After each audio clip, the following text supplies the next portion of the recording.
नमस्कार दोस्तों, आपका स्वागत है आपके अपने YouTube चैनल एग्जाम क्लासेस में। दोस्तों, आज के जो हमारे जीके जीएस है जो कि बहुत ही महत्वपूर्ण है आने वाली आगामी परीक्षाओं के लिए। तो देर न करते वीडियो को स्टार्ट करते हैं। अपने पहले क्वेश्चन तक आगे बढ़ते हैं। हमारा पहला क्वेश्चन, किस गवर्नर जनरल के काल में सब्सिडरी अलायंस नीति को लागू किया गया था? तो इस क्वेश्चन का जो सही आंसर है वो आपका लॉर्ड वेलेजली। तो इस क्वेश्चन का सी ऑप्शन बिल्कुल सही होगा। दूसरे question, Kishanganga hydro power project किस भारतीय राज्य केंद्र शासित प्रदेश में स्थित है?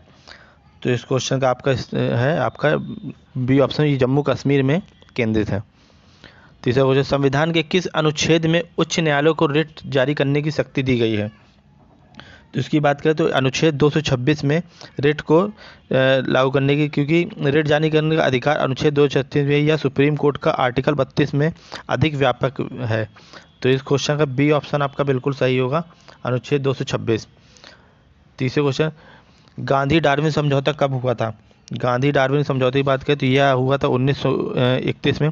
गांधी डार्विन समझौता दिल्ली पैक्ट 5 मार्च 1931 को किया गया था। तो इस क्वेश्चन का सी ऑप्शन बिल्कुल सही होगा।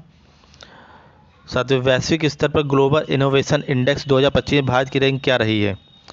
तो अगर इसकी बात करें तो ये भारत की रैंक रही है 38। सी ऑप्शन आपका बिल्कुल सही होगा।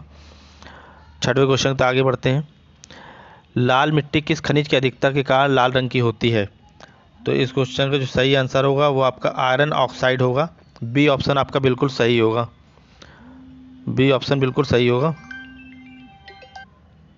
तो इस क्वेश्चन का आपका बी ऑप्शन बिल्कुल सही होगा। अपने सातवें क्वेश्चन तक आगे, भारत में मुद्रास्फीति लक्ष्य तय करने की सिफारिश किस समिति ने की थी? तो इस क्वेश्चन का है उर्जित पटेल समिति ने 2014 में इन्फ्लेशन टारगेटिंग अपनाने की सिफारिश की थी। तो इस क्वेश्चन का जो आपका आंसर होगा वो आपका बी ऑप्शन बिल्कुल सही होगा। आठवें क्वेश्चन तक आगे, डीएनए का शुगर घटक क्या है? अगर डीएनए डीऑक्सी राइबो, आपका बी ऑप्शन बिल्कुल सही है। नवे क्वेश्चन तक आगे बढ़ते हैं। कुचिपुड़ी नृत्य शैली किस राज्य की है? तो ये आपके आंध्र प्रदेश की है। कुचिपुड़ी दक्षिण भारत का शास्त्रीय नृत्य है और आंध्र प्रदेश से भी संबंधित है। तो इस क्वेश्चन का जो आपका सही आंसर होगा वो आपका बी ऑप्शन बिल्कुल सही होगा, आंध्र प्रदेश।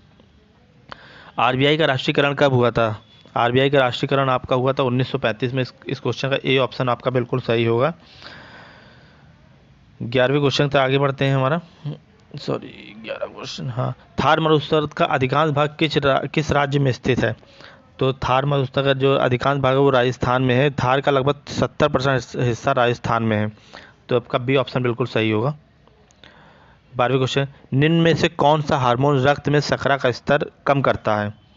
तो ये आपका होता है इंसुलिन। बी ऑप्शन बिल्कुल आपका सही होगा। इंसुलिन जो है आपने रक्त में शर्करा की, ग्लूकोज की मात्रा को कम कर देता है। 13वें question, Moti Masjid red fort परिसर का निर्माण किसने कराया था? तो इसका निर्माण कराया था आपका औरंगजेब ने। इस क्वेश्चन का बी ऑप्शन बिल्कुल सही होगा, जो कि 1960 से 61 के बीच में कराया गया, 1660 और 1661 के मध्य में कराया गया था। किस अनुच्छेद के अंतर्गत राष्ट्रीय आपातकाल लगाया जाता है? तो इस क्वेश्चन का जो सही होगा 352, अनुच्छेद 352 का राष्ट्रीय आपातकाल लगाया जाता है। तो इस क्वेश्चन का आपका बी ऑप्शन बिल्कुल सही होगा।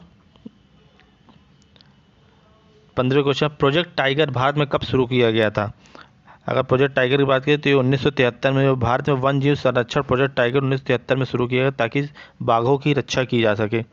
मेन प्रोजेक्ट बाघों पर था। 16वां क्वेश्चन है, पोटेशियम का रासायनिक प्रतीक क्या है?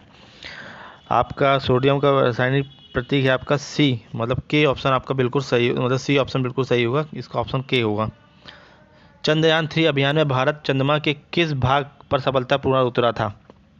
तो इस क्वेश्चन का जो सही आंसर है, ये दक्षिणी ध्रुव क्षेत्र में भारत ने अपना सफल लैंडिंग की थी। तो ये क्वेश्चन का सी ऑप्शन आपका बिल्कुल सही होगा। 18वें क्वेश्चन, विश्व खाद्य दिवस कब मनाया जाता है? अगर विश्व खाद्य दिवस की बात करें तो ये 16 अक्टूबर को मनाया जाता है। ये आपका सी ऑप्शन बिल्कुल सही होगा। भारत का सबसे बड़ा इनलैंड सॉल्ट लेक कौन सा है? तो ये क्वेश्चन है आपका सामर झील। सामर झील भारत की सबसे बड़ी खारे पानी की अंतर्राष्ट्रीय झील है। तो इस क्वेश्चन का सी ऑप्शन बिल्कुल सही होगा। सूक्ष्म लघु एवं मध्यम उद्यम वर्गीकरण किस आधार पर किया जाता है? तो इस क्वेश्चन का आपका सही आंसर है निवेश और वार्षिक टर्नओवर के आधार। तो सी ऑप्शन बिल्कुल आपका इसमें सही होगा, सी ऑप्शन। लास्ट और आखिरी क्वेश्चन, निम्न में से कौन सा एक मानव निर्मित फाइबर है? तो इस क्वेश्चन जो सही होता है नायलॉन। नायलॉन जो है पहला पूर्ण रूप से मानव निर्मित सिंथेटिक फाइबर है। तो इस क्वेश्चन सी ऑप्शन बिल्कुल सही होगा। दोस्तों ये रहे आज के महत्वपूर्ण क्वेश्चन, जो कि बहुत ही महत्वपूर्ण थे आने वाली आगामी परीक्षाओं को ध्यान में रखते हुए। तो वीडियो को पूरा देखिए लास्ट तक बनेगा। चैनल अगर सब्सक्राइब, अगर अच्छे लगा तो वीडियो को लाइक और शेयर जरूर करिएगा, सब्सक्राइब करिए, और ये कमेंट में जरूर बताइए कि आपने कितने क्वेश्चन अच्छे किए हैं और कितने सही किए हैं। तो दोस्तों मिलते हैं अगली वीडियो में, धन्यवाद।